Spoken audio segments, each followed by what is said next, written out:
성경의 진리는 원형적 진리와 상황 속에서 적용되어진 진리가 어우러져 있어요. 근데 상황 속에서 적용되어진 진리들을 다른 상황에 가서 그대로 적용하려고 할 때 문제가 생기나요? 안 생기나요? 문제가 생기죠.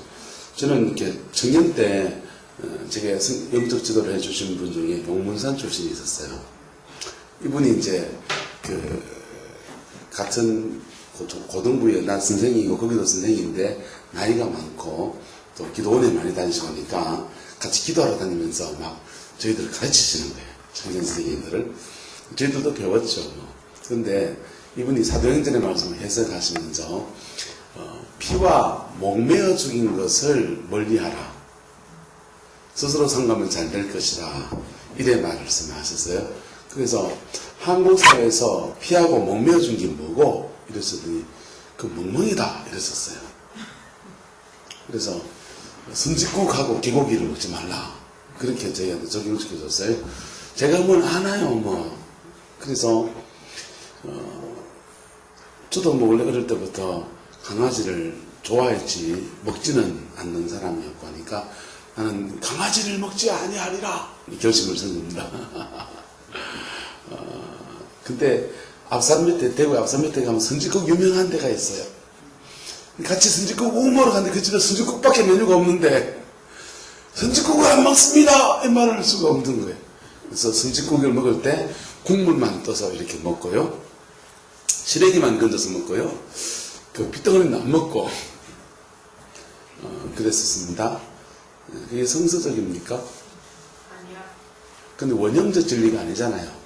그러니까 유대인과 이방인이 함께 예배를 드리고 식탁을 함께 하는데 유대인들에게는 할례를 행하는 이런 거에서 이방인들을 자유하게 해줘라 얘기를 양보를 하라고 하는 거고, 이방인들도 너희들도 유대인들과 함께 예배를 드리게 되니까 그들과 식탁을 함께 하려면 유대인들은 피치에 목매어 주는 거 저주받은 거라고 안 먹기 때문에 식사 준비할 때 멍멍이 준비해 오지 말라 이 얘기단 말이에요.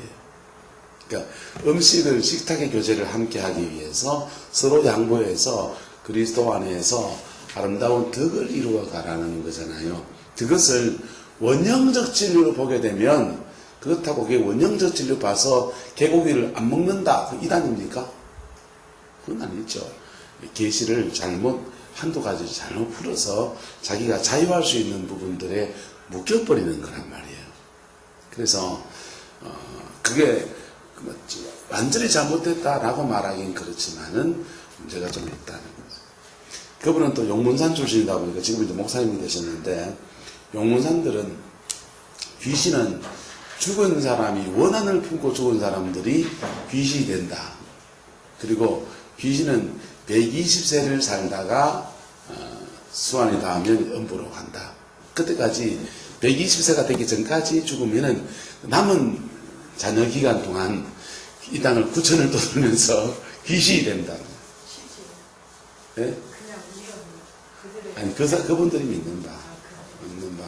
근데 저는 뭐 그때는 신학적인 게 모르니까 그런가 하고 그랬죠. 근데 신학을 하고 영성을 좀 알고 나니까 귀신은 불신자의 사후 존재가 아니고 뭐라 합니까?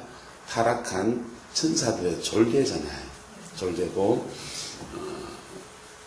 그래서 그분은 이제 이거는 원형적 진리에서 어긋난 거예요? 안 어긋난 거예요? 그거는 원형적 진리에서 어긋난 문제랍니다. 그분은요 귀신을 진짜 잘 쫓아내요. 그리고 사랑도 정말 많았어요. 귀신 들린 사람하고 그냥 귀신 들려서 정신 넘어간 사람 있잖아요. 넘어간 사람을 그냥 밤에 놔두면 밤에 막 온데 돌아다닌다.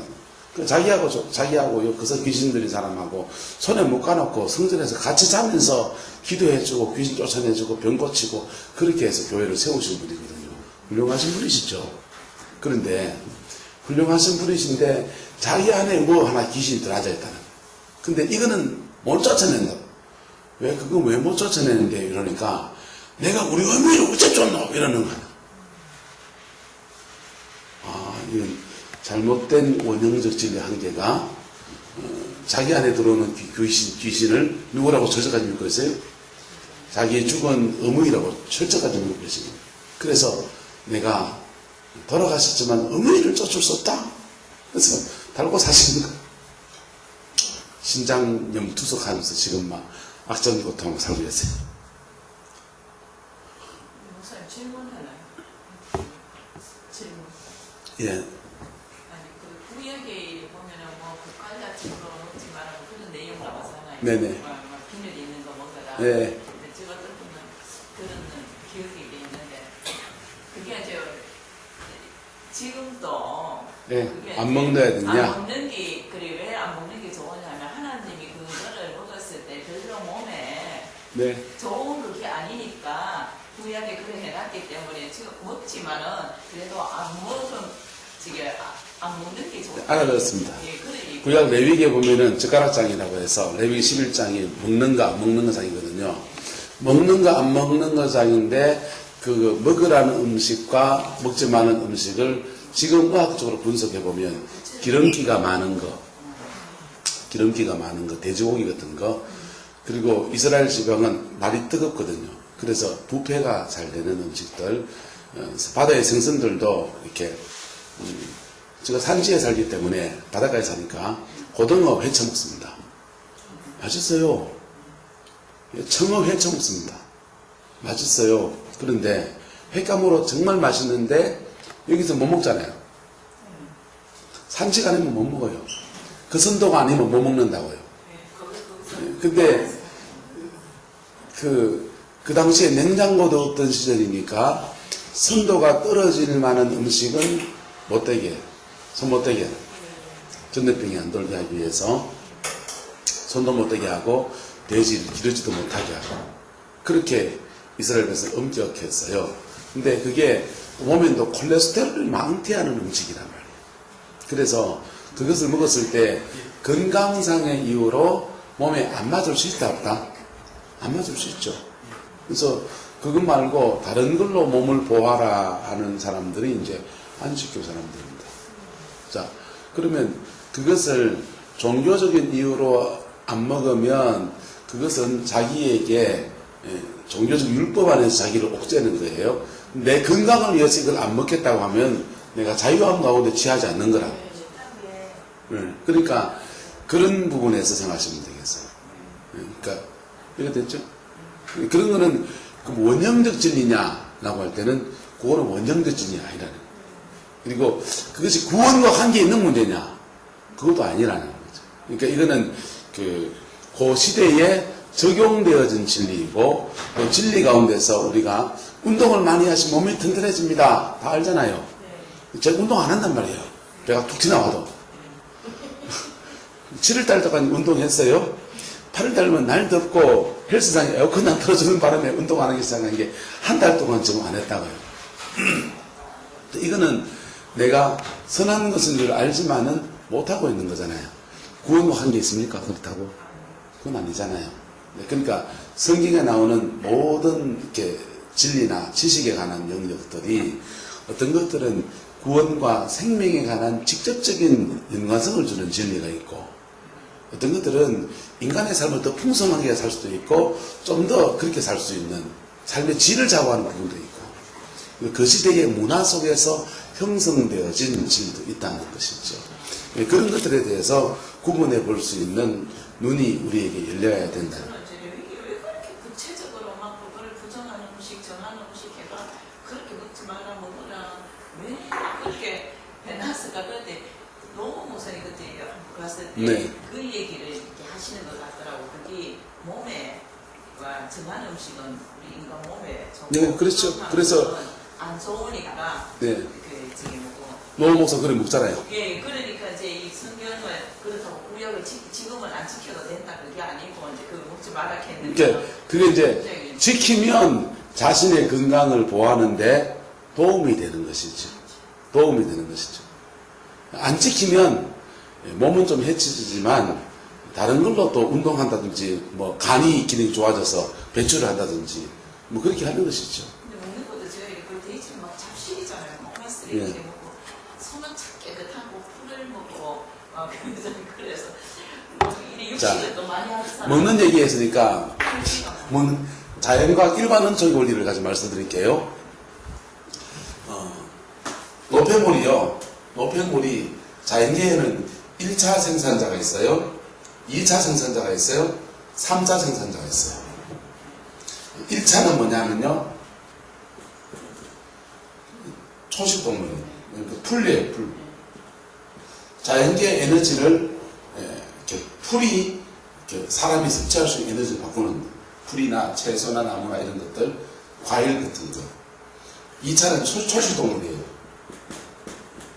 초식동물들은 풀을 먹고서 자기 몸에 에너지를 만든단 말이에요. 자기 몸에 축적해요. 그 다음에 육식동물이에요. 육식동물은 초식동물을 잡아먹으면서 축적해요. 그런데 자유농약이 이 풀이 제일 적게 가지고 있고, 얘가 더 많이 가지고 있고, 얘가 제일 많이 가지고 있어요. 그러면 여기 사람이 여기 있으면요, 사람이 소처럼 살아라 그러면요, 소처럼 살면 자기 몸에 이렇게 그 초식동물 수준의 노폐물을 가지는 거예요. 근데 육식동물처럼 살면 노폐물이 누구만큼 많아져요? 얘만큼 많아요. 호랑이, 사자처럼 많아지는 거예요. 그러니까 이 제일 자연계의 그 먹이사슬 제일 꼭대기 있는 사람이 몸에 노폐물을 없이 하고 깨끗하게 살려면 가능한 한 얘처럼 사는 게 좋아요. 얘처럼 풀 먹고 사는 게 좋죠. 근데 여기서 치명적인 문제가 생기는데 단백질의 문제예요. 단백질이 섭취가 되나요? 안 되나요? 풀 먹었을 때. 식물성 단백질, 콩 같은 걸 먹어서 섭취할 수 있긴 하지만 영양 불균형이 생기는 거예요. 그래서 사람은 잡식성이에요. 잡식성이기 때문에 육식을 해야 돼요. 근데 과도한 육식을 하면 몸 안에 노폐물들이 많아지고 대장 기능이 망가져요. 특히 동양인들은 장이 짧거든요. 이거는 뭡니까? 일반 원칙에 속한 거라니까. 건강상식에 관한 얘기였습니다. 성경에서 이 건강상식에 관한 건 있어요, 없어요? 있잖아요. 그게 절대적인 진리입니까? 구원받겠는데 뭐합니까? 그건 아니에요. 인간의 삶의 질을 좀 높이는 데 도움이 되는 것들이죠. 그런 것들을 우리가 구분해서 보면 정말 싸워야 될 진리를 가지고 싸워야 돼, 교회가. 정말 싸워야 될 진리를 가지고 싸워야 되지. 엄한 주변 진리를 가지고 싸우는 사람도 있고, 가변적인 진리를 가지고 이게 맞네, 저건 맞네 가지고 피튀기게 싸우는 사람을 보면은 저는 황당히 무지로서요. 네. 기도를 해서 이래 넘어가면 이단이고 급납발이 되면 이단이고 그런 게 있어요. 그런 게 있어요. 복음의 진리에서 어긋나면, 십자가의 도에서 어긋나면 그건 뭐예요? 이단이고, 그건 원형적 진리고 주변적 진리, 사소한 일에 목숨을 거는 사람들이 오늘 시대에 너무 많아요. 자, 요건 이제 성경 얘기 그만하고 넘어가면 영감설. 성서영감. 성서영감 의미, 성서는 하나님의 말씀이고 오류가 없다. 성경의 초자연적 기원을 설명하는 것이다. 성경은 하나님의 특별 계시로 인식하는 것은 성경의 저자들이 성령의 감동하심을 입었다고 확신하는 데 달려있다. 관련성 디모데후서 3장 6절. 모든 성경은 하나님의 감동으로 된 것으로 교훈과 책망과 바르게 함과 의로 교육하에게 유익하다니. 베드로 1장 21절 말씀. 예언은 언제든지 사람의 뜻으로 낸 것이 아니요 오직 성령의 감동하심을 입은 사람들이 하나님께 받아 말한 것이니라. 그러면 성경이 뭐라고요? 하나님의 뭐로 됐다고요? 감동으로 되어 있는데 그 어떻게 감동이 되어 있느냐에 대해서 여러 가지 견해들이 있습니다. 있는데 첫 번째 기계적 영감설이에요. 기계적 영감설. 기계적 영감설은 뭐라면 성경의 저자들이 하나님이 불러주시는 대로 마이크에 걸어낸다. 인격이 성경의 저주라는 자의 인격이 이게 투영되지 않고 성경이 투영되지 않고 하나님이 불러주는 대로 대필 역할만 했다. 이게 기계적인 영감설입니다. 여러 설들을 말씀드리는 거예요. 두 번째, 근데 기계적 인감설에 무슨 문제가 있습니까? 그러나 성경의 저자들이 단순하게 수동적인 역할만 한 것이 아닌 것이 성경에 많이 나옵니까? 안 나옵니까? 나오잖아요. 예를 들면 누가복음 1장에 보면 저자의 판단과 목적의식, 이것을 기록하는 것은 이렇게 나가잖아요. 데오빌러여 이것을 내 기록하는 것은 사도행전을 기록하고 누가복음을 더 기록하는 것은 로마의 성도들에게 사도 바울이 이것을 쓰는 것은 내가 너희에게 가서 무슨 신령한 은사들을 부릴 듯 하게 하리 함이라. 이런 것에 대해서 여러 가지 저자들의 의도가 들어간단 말이에요. 성경마다 문체가 다 다르다는 거예요. 역대기를 쓴 성경에는 시편 같은 문헌도 있고요. 역사서 같은 법적인 문헌도 있고요. 레위 같은 그런 제사 문헌도 있고요. 여러 가지 문헌들이 있는데, 문헌도 있고 문체도 있는데, 그것이 다 다르다는 거예요. 자, 그 외에 성경에 또 많은 개인적인 경험도 있어요, 없어요? 개인적인 경험도 있다는 거예요. 그래서 저자들이 단순하게 도구 역할만 했다고 말하기에는 어려움이 있다는 거예요. 두 번째는 역동적 영감서입니다. 성경의 기록에 있어서 초자연적인 요소를 제거하고 성령의 영감은 저자들의 성격, 사상, 언어를 성화시켰다. 그래서 성화된 사람들에 의해서 성경이 기록되어졌다. 그러니까 이런 거예요. 하나님은 김동춘 목사님을 거룩하게 하시고 성화시키시고 변화시키셨는데 김동춘 목사님이 변화된 인격을 가지고 성경을 쫙 기록했다. 이러는 거예요. 이런데 무슨 문제가 생깁니까? 이 인간의 성경이 거듭난 사람들에 의한 인간적인 산물로 만들어버린다. 또 김동춘 목사님은 연약함이 있을까요, 없을까요? 저보다는 덜하겠지만 있을 수 있잖아요. 그런 저자의 오류도 함께 들어갈 수 있다는 것이죠. 역동적 영감설. 세 번째, 부분 영감설. 성경에는 하나님의 말씀과 인간의 말, 영감되지 않는 인간의 말이 섞여 있다. 그래서 섞여 있기 때문에 옥석을 구분해야 됩니까? 안 해야 됩니까? 그러면 옥석을 구분해야 되는 거예요. 성서가 인간의 이성에 의해서 판단을 받아서 권위가 약화되는 문제가 생긴다. D. 축자의 감성. 성경의 문자 하나하나가 다 영감되어 있다. 한 글자 1.1획이라도 다 떨어지지 않고 하나하나 다 영감되어 있다. 하나님께서는 저자로 하여금 용어와 표현을 선택한 데서 오류에 빠지지 않도록 보아줬다. 이게 축자의 감성입니다. 제가 이를 뺐어요. 제일 중요한 걸 뺐어요. 이는 뭐냐면 유기적 영감설이에요. 유기적 영감설. 유기적 영감설은 성경에는 사단이 예수님에게 한 말도 있어요, 없어요? 있잖아요. 예수님이 하신 말씀도 있고 사도들이 한 말도 있고. 그런데 문체도 다르고 같은 사건에 뭐 두 사람이 이렇다가 한 사람이 그러기도 하고요. 막 이렇게 복음서 안에서도 대칭 구조가 나타난단 말이에요. 그런데 그럼에도 불구하고 이것이 유기적으로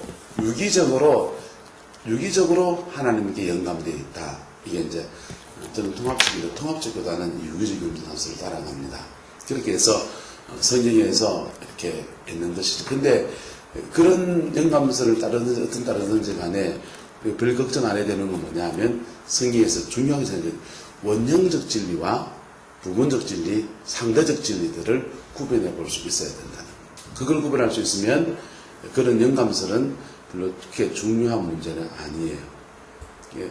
근데 성경을 이렇게 해석해 나갈 때, 뒤에서 좀 더 나누겠지만, 먼저 나눠봅시다. 성경을 해석할 때, 진보적인, 리버럴한 사람들이 있어요. 리버럴한 사람들은, 성경을 우리가 보면요. 성경은 하나님이 절대적 진리를 가지고서 우리에게 대하시는데, 그분의 성품과 그분의 마음을 가지고서 우리에게 다가오실 때 어떤 상황이라는 측면에서 말씀하신다는 거예요. 보세요. 말씀이 있고요. 상황이 있어요. 하나님의 말씀은 그냥 떨어집니까? 어떤 상황에 떨어집니까? 성경을 보시면 구체적인 어떤 상황에 떨어집니다. 인간의 죄인이라는 상황에 복음을 주십니다. 상처받아서 끙끙 앓아하는 가슴을 가진 상황에 주님이 오셔서 이 물을 마시는 자마다 다시 목마르는 이만 그 말씀을 주신다는 거예요. 그래서 성경에는 모두 성경 속에 있는 상황이 있는데 보수적인 신앙을 가진 성경에 대해서 보수적인 견해를 가진 사람들은 이 상황이 성경을 자세히 연구해 보면 상황이 두 개 나옵니다. 하나는 성경 속의 상황이에요. 성경 속에 있는 상황이에요. 또 하나는요, 성경이 기록될 당시의 상황이에요.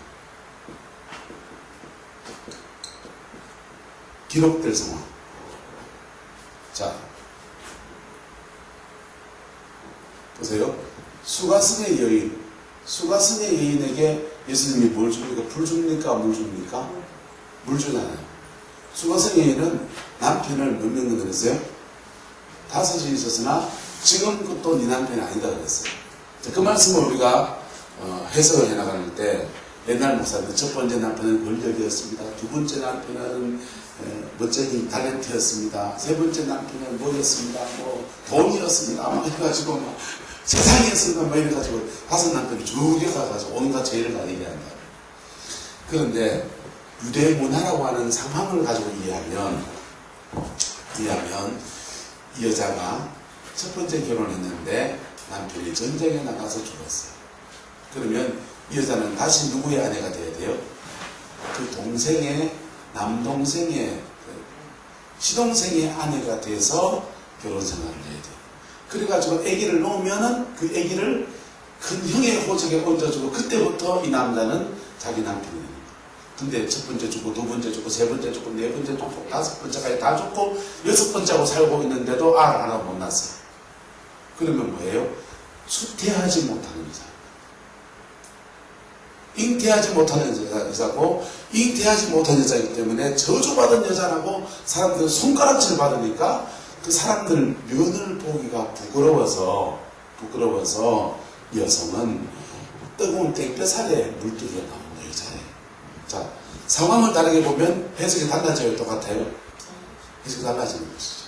그러니까 하나님의 말씀은 어떤 상황에 떨어집니다.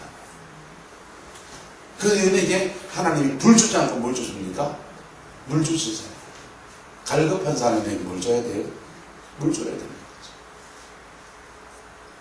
구체적인 상황에 떨어지는데 이게 보수적인 신앙을 가진 사람들은 성경 속에 있는 상황에다가 목숨을 겁니다. 그리고 오늘 상황이 있어요, 없어요? 오늘이라는 상황에 이것을 적용하죠. 그러면 요한복음 4장의 여인을 가지고서 내적 추구를 풀어가면 되는 거죠. 그죠?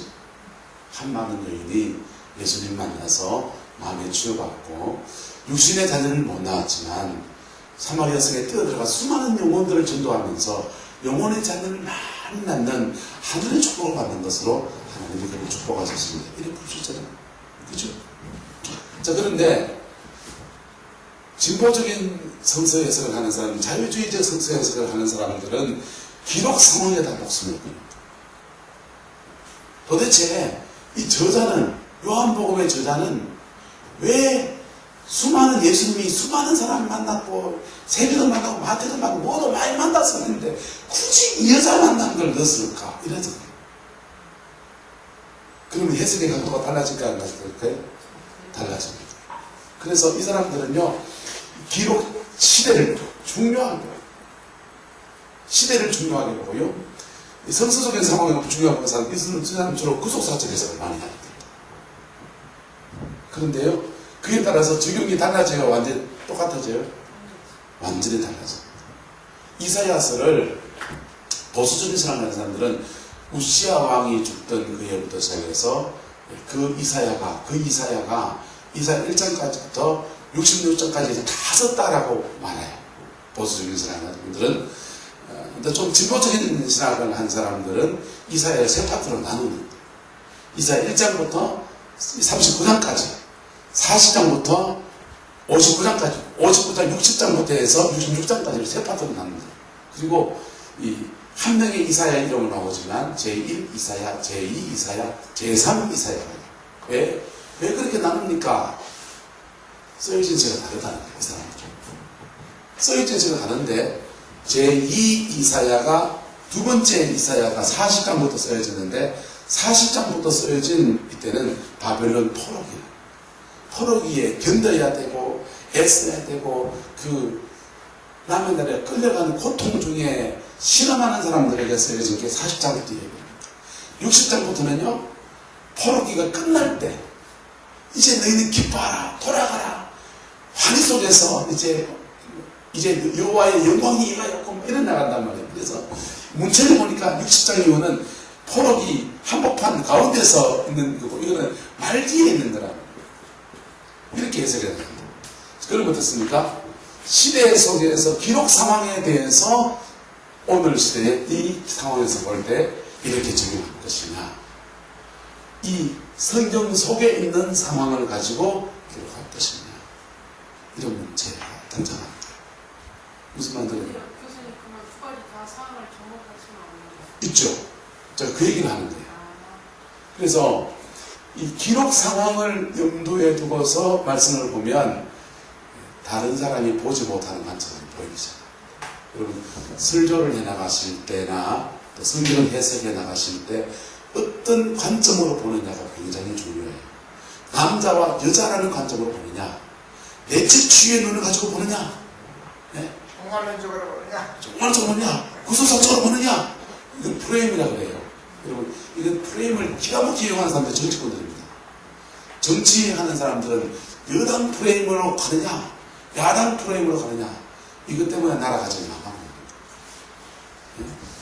저는 100% 경상도 사람입니다. 근데 경상도 사람 진짜 너무해요.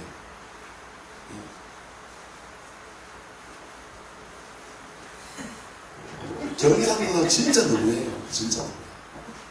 예. 박정희 정권 이후로 TK 정권 등장해서 지금까지 진짜 너무해요.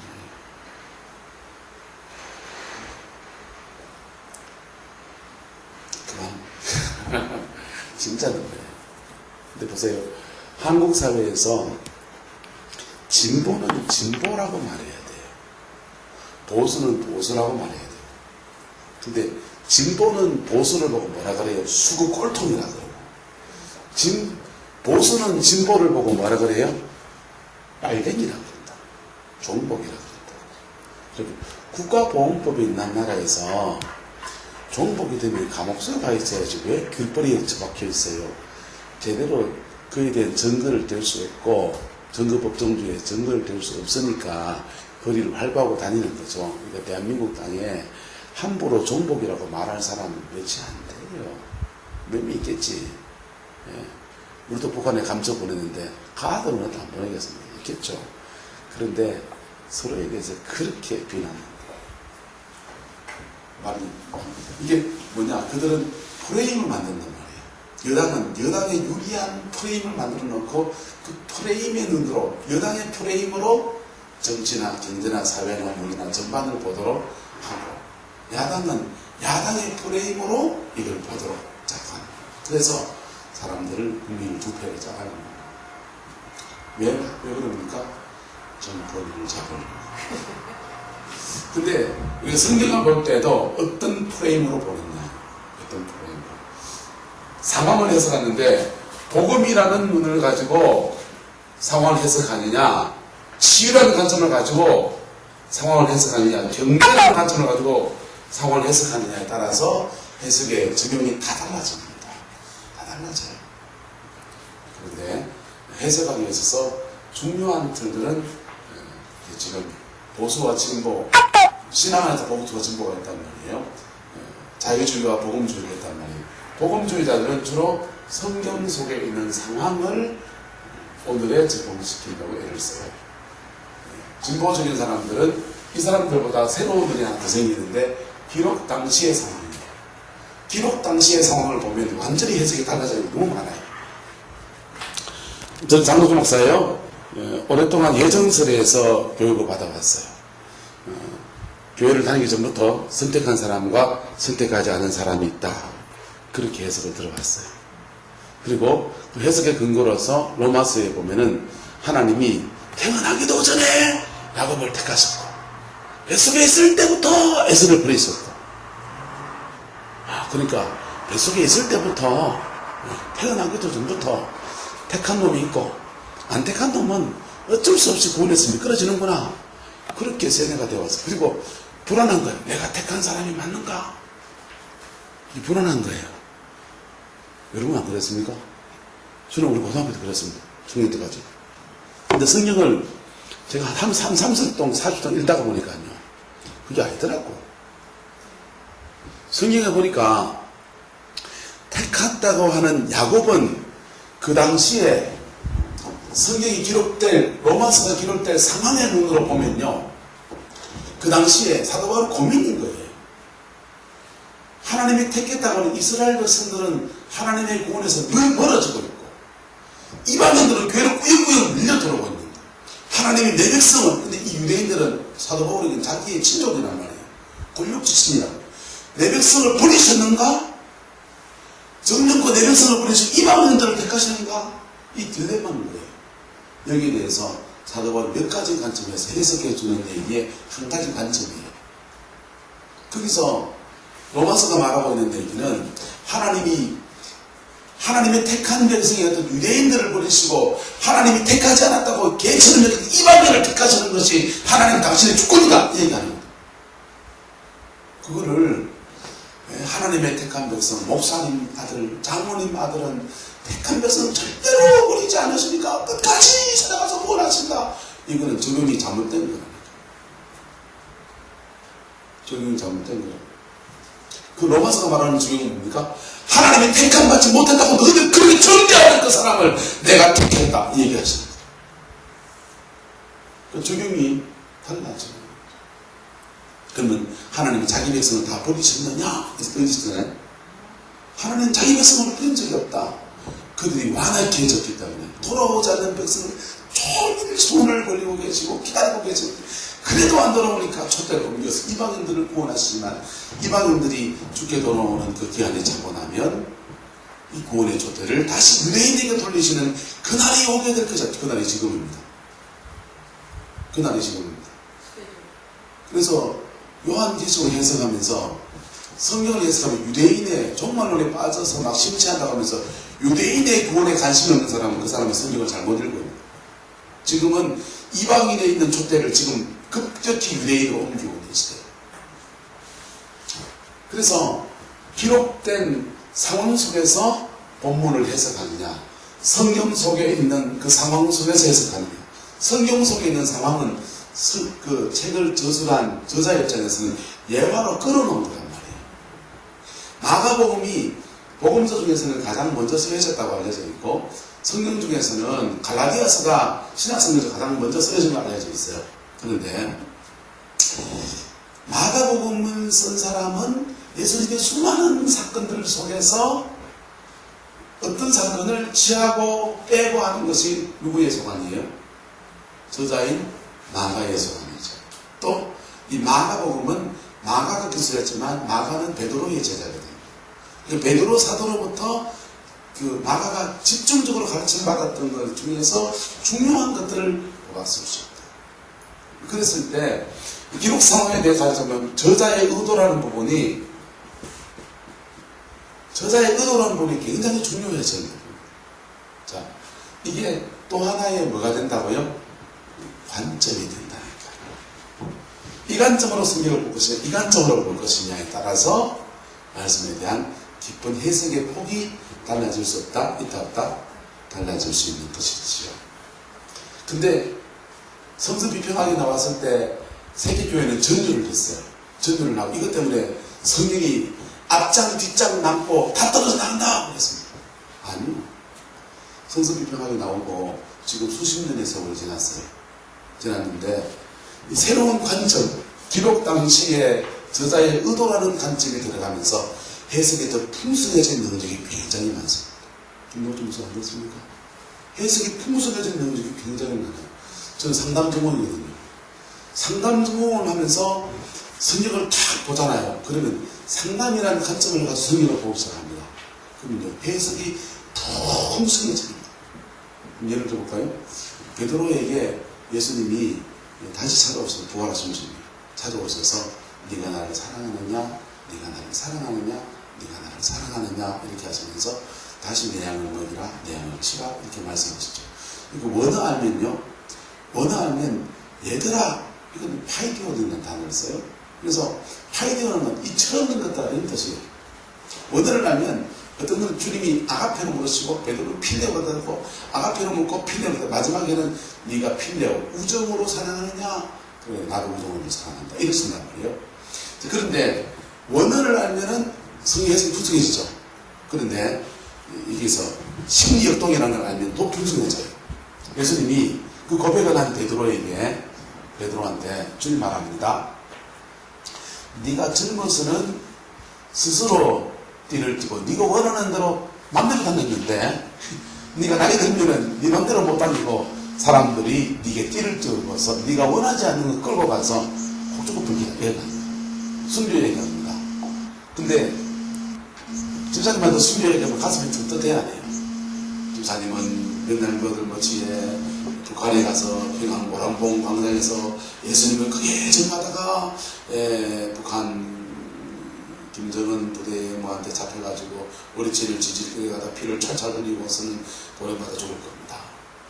가슴이 튼튼하죠. 그런데 베드로에게는 순교 얘기하는 게 엄청난 감격이다. 왜요? 베드로는 순교의 자리에서 미끄러진 사람이잖아요. 그렇잖아요. 그래, 네가 과거에는 순교의 자리에 미끄러졌지만은 네가 나이가 들어서 네 삶을 다 감당하고 양떼를 치고 교회를 다 치고 사명을 감당하고 나면 네가 영광스러운 순교의 자리에 내가 너를 세울 거다. 그거는 내 적추예요. 비전 치유다. 비전 치유. 예? 예? 베드로 치유받는 그게 언제냐고. 요한복음 21장 얘기잖아요. 베드로 예수님 부활하시고 난 뒤에 주님 찾아오셔서 마음을 치료하시는데 이렇게 치료하시는 거죠. 그러니까 해석에서 뭐가 들어가면요, 관점이 하나 더하면 말씀이 선명해지고 새로워지고 새로운 해석들 속에서 이렇게 산뜻하게 와닿아진다는 장점이 생겨난다. 근데 관점이 여러 개가 되면 어떻게 됩니까? 관점이 여러 개가 되면 산만해져. 말씀을 해석해 나갈 때, 설교를 할 때, 이런 관점, 저런 관점, 저런 관점 쫙 나열하다가, 창세기부터 계시를 다 얘기하는데, 결론도 못 내고 그냥 끝맺을 수 있으면 곤란하잖아요. 그렇게 되기 때문에, 어떤 관점으로 성경을 보는 눈이 하나 더 열린다는 측면에서 이해하면 자유주의를 무수할 필요가 없습니다. 자, 성성에 관해서 위험성. 첫째, 성경을 이해하는 데 있어서 문자주의에 빠지기 쉽다. 하나님의 말씀이 성서에 무엇에 제한되어집니까? 문자에 제한되어집니다. 또 성서 영감설에 빠진 사람들, 영감설에 너무 심취한 사람들, 축자 영감서가 너무 심취한 사람들은 성경을 지나치게 알레고리로 풀어요. 은유로 풉니다. 은유로 풀어야 될 게 있고, 직설적으로 풀어야 될 게 있고요. 그리고 말씀과 상황이라는 관점에서 풀어야 될 거 있고요. 성령이 그때그때마다 나무를 칠 때 나무를 결대로 쳐야 되는 것처럼 말씀을 저술한 저자의 의도와 그걸 보면서 이렇게 풀어가야 되는데 모든 걸 이렇게 비유로 풀어가는 거예요. 비유로. 잘못하면 뭐가 됩니까? 비유로 풀어갈 때의 문제점은 말씀을 풀어가는 사람의 의도에 따라서 코에 걸면 코걸이, 귀에 걸면 귀걸이가 되어버려요. 네, 알레고리가. 그래서 해석자의 의도에 따라서 이게 막 헷갈하게 버리는 거예요. 신약 성서에서 구약을 알레고리로 푼 해석들이 있습니다. 근데 그 해석의 90% 이상은 복음을 설명하기 위해서 했어요. 복음을 설명하기 위해서. 이것은 비유이니 이렇게 말하는. 자 보세요. 아브라함에게 하가리에게서 낳은 이스마엘이 있고 사라에게서 낳은 이삭이 있는데 이것은 사도 바울이 비유니 이렇게 말했어요. 이 비유입니까 실제입니까? 알을 낳았습니까 안 낳았습니까? 낳았던 실제 얘기잖아요. 실제 이야기를 사도 바울은 비유적으로 풀었단 말이에요. 그럼 알레고리죠. 그잖아요. 알레고리인데 이것을 비유로 풀어서 아브라함은 하나는 약속을 따라서 난 하나님의 약속을 따라서 난 것이고 또 하나는 육체를 따라서 난 것이 둘 다 아브라함에 태어났지만 약속을 따라 난 사람들은 약속을 받아서 약속 가운데서 구원에 이르는 것이고 육체를 따라 난 사람들은 육체로는 유대인들이라고 하지만은 실제로는 영으로 이렇게 약속을 따라 난 사람들이 아니기 때문에 유업을 차지할 수 없다라고 말합니다. 무엇 설명하려고? 구원 설명하려고. 사도 바울은 신약 성경에서 알레고리를 해석해 나갈 때 90% 저는 제 그 외 이상을 제가 더 연구를 안 해봤기 때문에 그런 거고 제가 알고 있는 견지에서는 거의 100% 구원을 설명하려고 알레고리를 했어요.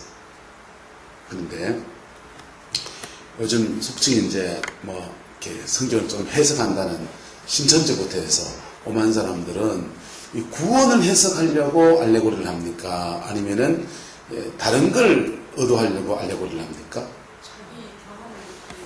자기 경험이나 자기의 무엇을 확정하려고 알레고리를 한단 말이에요. 성경을 그러면 자의로 해석하게 돼요.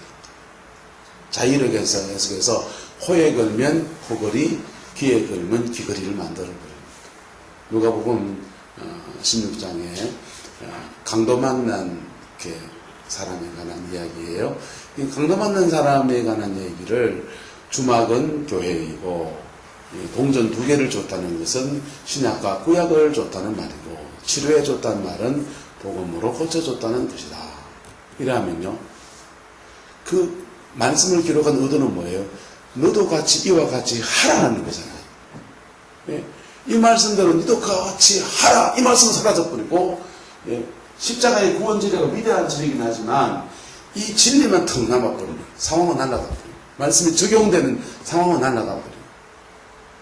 그런 일들을 하면 안 된다는 거죠. 그 말씀을 하나님의 말씀을 그렇게 해석하는 것이 버릇이 되다 보면은 성경 속에서 인간이 가지고 있는 죄성은 참 묘해요. 인간이 가지고 있는 죄성은 이 말씀 가지고 내한테 유리한 대로 해석하고 싶은 마음이 꿀떡 같아요, 안 같아요? 꿀떡 같아요. 꿀떡 같아요. 그래서 그게요, 인간의 죄성과 만나서 딱 가다 보면은 이상한 거 나오는 거예요. 자, 그래서 성서를 해석해 나갈 때에 성서를 이렇게 자유주의를 인정하는 분도 있고 안 인정하는 분도 있고 그런데 그게 별로 중요하지 않다. 그게 별로 중요하지 않다. 말씀 안에서 하나님의 말씀 원진리와 부분적 진리와 상대적 진리를 구분해서 이렇게 보는 눈들을 기르게 되면 우리의 구원을 위한 핵심적으로 변하지 않는 액기사와 같은 진리들을 사도 바울이 서신서에서 다 밝혀놨습니까? 안 밝혀놨습니까? 예수님이 마태, 마가, 누가 요한복음에 밝혀놓으셨고요. 사도 바울이 로마서, 갈라디아서, 에베소서에서, 골로새서에서 다 밝혀놨어요. 그 원복음을 뽀짝하게 밝혀놨다. 아니 들었는데 원복음을 무시하고 막 자기 마음대로 그냥 새로운 해석을 막 가미해서 막 그래야 됩니까? 그건 곤란한 문제잖아요. 보세요. 저는 성막을 잘 푸는 편이에요. 성막을 풀면 복음이 기가 막히게 나와요. 근데 복음이 기가 막히게 나오는데 한번 보세요. 어떻게 나오는지.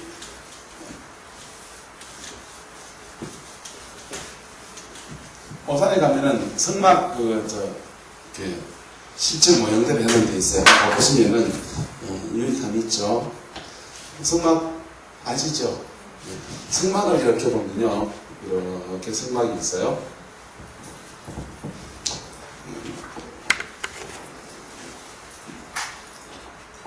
성막이 있는데 그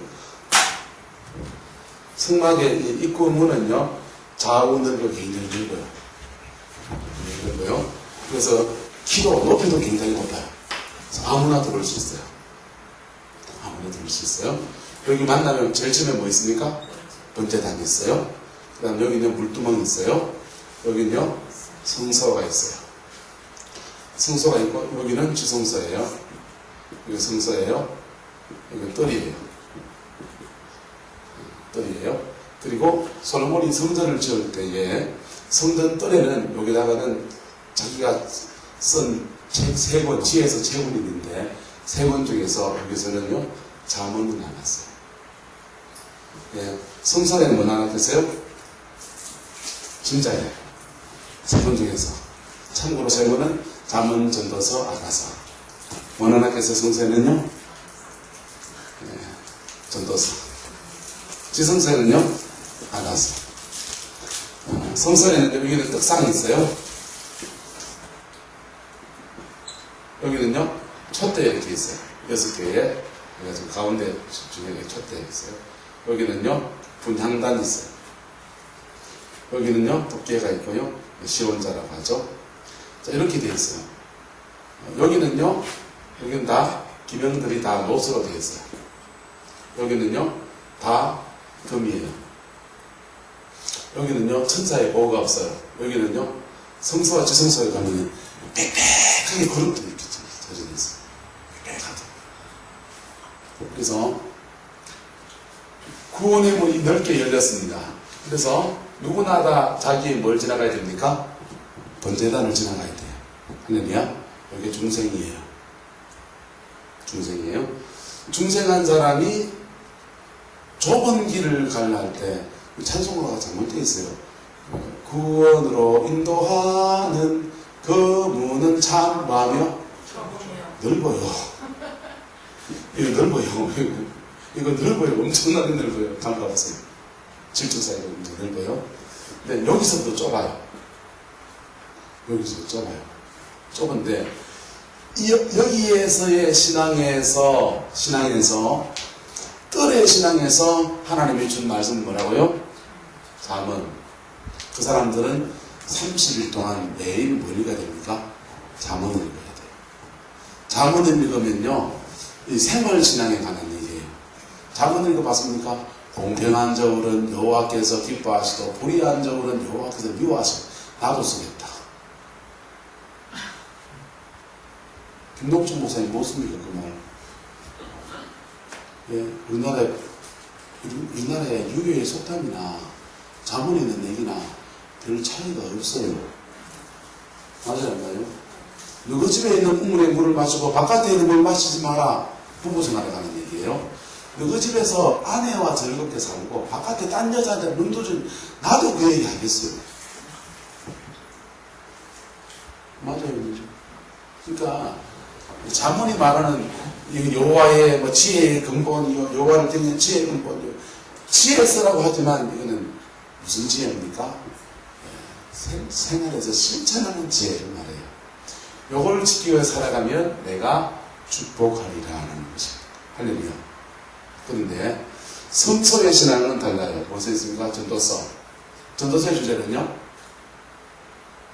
헛되고 헛되니 헛되고 헛되며 세상의 모든 것이 헛되더라. 네. 이거 막 인생에 먹고 살고 힘들고 사는 것보다 누구를 쓰는 게 가장 좋다? 여호와를 쓰는 게 가장 좋다. 누가 성소에 누가 들어옵니까? 제사장들이 들어오잖아요. 속되면 사명자들이 가는 길이죠. 너희들은 좁은 길을 걸어가는데 세상 즐거움보다 세상 즐거움 다 버리리 그 믿음으로 사는 사람들이라고요. 그러니까 전도서는 잠언이 있죠. 성서에는 전도서가 있죠. 아가서는요. 지성서는 그리스도의 깊은 사심과 사랑의 임재와 그런 신앙이니까 아가서 그리스도의 신부된 신앙에 대한 얘기를 하고 있는 것이죠. 신앙의 수준이 다르기 때문에 주시는 말씀도 다르고 삶의 열매도 달라요? 똑같아요? 달라지죠. 보세요. 예수님 말씀해 보세요. 이 성막을 이해하고서 성경을 보면요. 굉장히 중요한 해석을 막 부리기 시작합니다. 예수님이 이렇게 말하다. 요한복음 10장에 내가 너희 안에 있고 내 말이 너희 안에 거하면 무엇이든지 원하는 대로 구하라. 그리하면 주시리라. 보세요. 기도 응답에 대한 얘기를 하는데 조건이 있어요. 내가 너희 안에 있고 주님과 돈독한 관계, 번제 안에서 예수님이 내 안에 계신 중생에서 내가 너희 안에 있고 너희가 내 안에 있는 그 은혜가 이루어지고 그 다음에 떡상 하나님의 말씀이 내가 너희 안에 있고 내 말이 너희 안에 있으면 머릿속에 있는 게 아니고 어디 안에? 너희 안에 있으면 떡상이 너희 안에 있으면 여기 뭐라고요? 분향단이란 말이에요. 기도의 단. 그때는 너희가 무엇이든지 원하는 대로 하나님께 말하고요. 구하래요. 그리하면 주신다 안 주신다? 주신단 말이에요. 왜? 받으면 그거 뭐 할 거라고요? 불밝기 사람이니까. 그래서 이 응답은 예수님의 말씀은 뜰에 있는 사람에게 주신 말씀이 아니라요. 예? 상당히 그걸 내셨어요. 예? 상당. 분향단. 네, 기도이다. 기도의 단. 그러니까 보세요. 성소 안에 있는 사람은 어떤 사람이냐 하면요. 불 밝히려면 뭐가 필요해요? 기름. 촛대 자기 인생에 빛되고 소금되는 삶을 살고요. 자기 안에는 뭐가 있고 하나님의 말씀이 있고 그리고 번제단을 지나갔기 때문에 그가 내 안에 계시고 내가 그 안에 있고요. 그러니까 너는 분향단 기도의 자리에 서서 네가 기도하면 내가 무조건 듣겠다는 거예요. 그러니까 여기 사람들은 축복을 받는 게 말씀을 붙들고 사느냐 안 사느냐의 축복이라면 여기 사람들은 뭐의 축복입니까? 이건 신앙을 초월해가지고 이 신앙을 졸업해가지고 네가 나와 사귐 속에서 내가 네게 주겠다는 거예요. 기도로 내가 너를 주겠다는 겁니다. 죄송합니다. 이 신앙밖에 안 되는데 기도를 많이 하면서 하면 어찌 됩니까?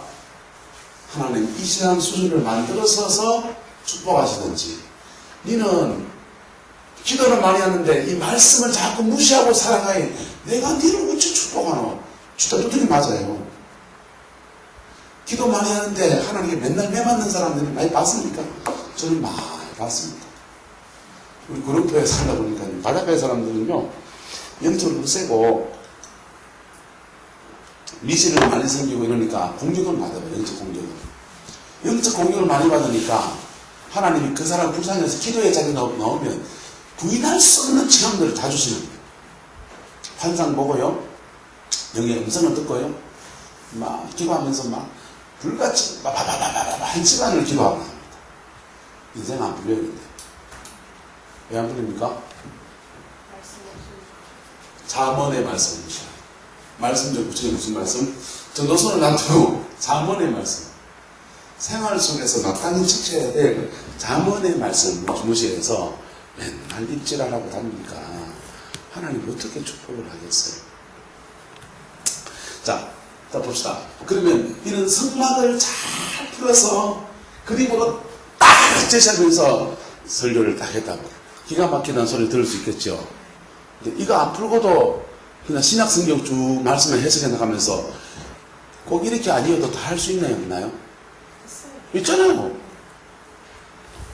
저는 신학교 3학년 때 알레고리에 미친 사람이에요. 제가 얘기했잖아요. 용문산 기도원 출신 분 밑에 있었다고요. 그래서 그 용문산 기도원 출신 밑에 있었기 때문에 알레고리 해석에 미쳤던 사람이에요. 뭘 자꾸 물 갖다 오시면 이건 좀 시원한 거예요. 금붕 어디 만드시면 말 많이 하시는 거. 근데 알레고리에 미쳐가지고 워치만이 책 다 읽고요. 워치만이 이제 위트리스의 책 다 읽고요. 막 그러면서 그런 해석들에 목을 매봤다고. 근데 그 기가 막힌 해석이라고 신학생들끼리 막 자랑하면서 나누잖아요. 내가 이만큼 많이 한다고. 뽐을 좀 냈죠. 그랬더니 근육규 목사하고 저 친구 목사가 한마디로 저를 조잔쳐 내려보더라고요. 이 친구가 뭐라고 했냐면은 자기가 구약 전공, 구약에 아주 연구를 많이 한 친구인데 이 친구가 이런 말을 합니다. 성서학을 연구를 하면 성서신학을 연구하면 과정이 복잡하고 막 해석이 많고 수식어가 많은데 결론이 너무 단순해. 뭔 말이래요? 결론이 이렇게 말해가 뭐합니까? 막 끓이가 어떻고 성소가 어떻고 지동사가 어떻고 막 결론은 믿어라. 막 이런 얘기하면서 믿어라 하든지 이런 얘기하면서 믿어라 하든지 말씀을 지키면서 하라고 하든지 저런 얘기하든지 간에 다양한 과정을 거치지만 결론은 버킹엄이라고 똑같은 결론을 하는데 이 길로 가냐 저 길로 가느냐 하면서 결국은 예수는 십자가를 네가 서라 이 얘기하더라. 그러니까 그때부터 그 얘기 듣고서요. 복잡한 거 집어쳐버리자. 복잡한 거 집어쳐버리고 막 머리 싸매고 막 연구 안 해도 그렇게 연구해도 결론은 단순하다. 저는 제가 서두에 말씀드렸는데 저는 요한계시록이나 로마서나 똑같다고 생각하고 얘기했습니다. 하나님의 말씀을 우리에게 주신 이유는 주님이 그 말씀 가운데서 구세주 되신 그리스도를 발견하고 그분은 닮아가고 그분 안에서 성령을 받고 그분의 성령이 주신 은사도 받고 능력도 받아서 하나님 나의 일을 마음껏 감당하다가 천당 가는 거예요. 그건 요한계시록이나 로마서나 똑같이 얘기하고 있는 거예요. 그게 시대가 조금 달라지니까 적용점이 조금씩 달라지는 것 뿐이지 그게 막 그 이 큰 흐름에서 벗어나지는 않는다라는 거죠. 그래서 영감설에 대해서 여러분 다양한 영감설이 있는 것들에 대해서 그게 논쟁 제목이 되지 않기를 축복합니다. 여러분에게서 가려서 좋은 것들을 취하는 은혜가 있기를 축복합니다. 자, 요까지만 성경과 성경관계 영감설의 결론입니다. 박윤선 합동측에서 있다가 우리 합신으로 쫓겨났었어요. 왜 쫓겨났냐면 주일날 버스 타고 가다가 고신청에 있다가 고신에 있다가 쫓겨나서 합신으로 가셨는데요.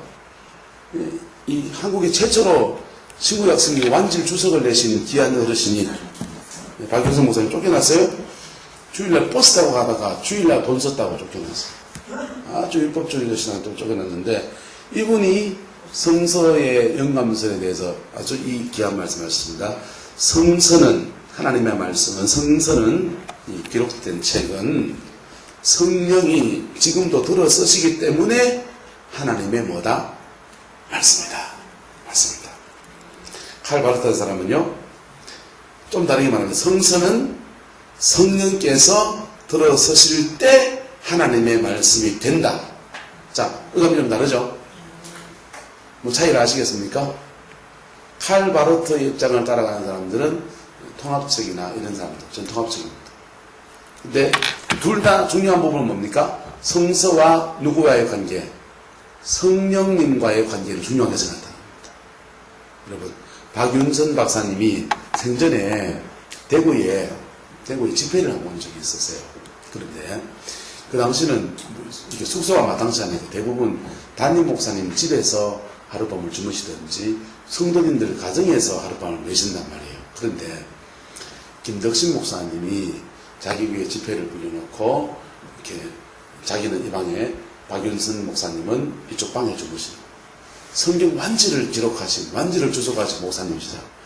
그 다음날 주일 설교할 거리가 없을까요? 예. 그냥 서면 잘 자니까 아니에요.